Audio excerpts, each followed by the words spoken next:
तर हे गाईज कशा आहात तुम्ही सगळे. आणि मी निघाली होती ऑर्डरला. हे येत होते मला स्टेशनला सोडायला. आम्ही झालो होतो दोघं पण रेडी.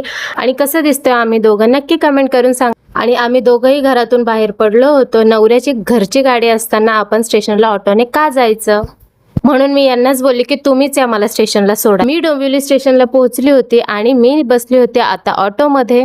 इथून जायचं होतं मला माझ्या ऑर्डरच्या लोकेशनवर आणि खरंच खूप उशीर झाला होता. बट फायनली मी माझ्या लोकेशनवरती पोहोचली होती, तेही वेळेत. इथे मी फटाफट माझी ऑर्डर कंप्लीट केली. मी घेतलेली ह्या हेअरस्टाईलसाठी मेहनत तुम्हाला कशी वाटली ही हेअरस्टाईल नक्की मला कमेंट करून सांगा. आणि माझ्या क्लायंटची अशी इच्छा होती की माझं फेस शो करू नका, त्यामुळे मी फक्त तुम्हाला हेअरस्टाईलच दाखवते इथे. ऑर्डर कंप्लीट झाली होती आणि आता मला निघायचं होतं घरी. वेळेत घरी आली होती. त्यानंतर मी कपडे फोल्ड करायला घेतले. किती बाहेरून थकून आलो तरी आपल्याला घरची कामे करावीच लागतात. घरातली तर सगळी कामं झाली होती. आता मला बनवायचं होतं जेवण. सो मी घेतली होती ज्वारीची भाकरी करायला.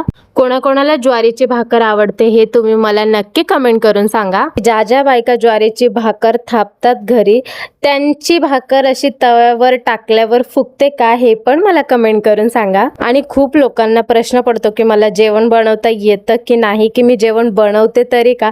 तर बघा मी माझी भाकरी पण फुगवते. खूपच उशीर झाला होता म्हणून मी भाकरी सोबत बनवली होती अंड्याची भुर्जी आणि फक्त मच्छी फ्राय. पटापट आम्ही जेवण करून घेतलं आणि आजच्यासाठी फक्त एवढंच होतं. कसा वाटला माझा मिनी ब्लॉग नक्की कमेंट करून सांगा. Bye bye.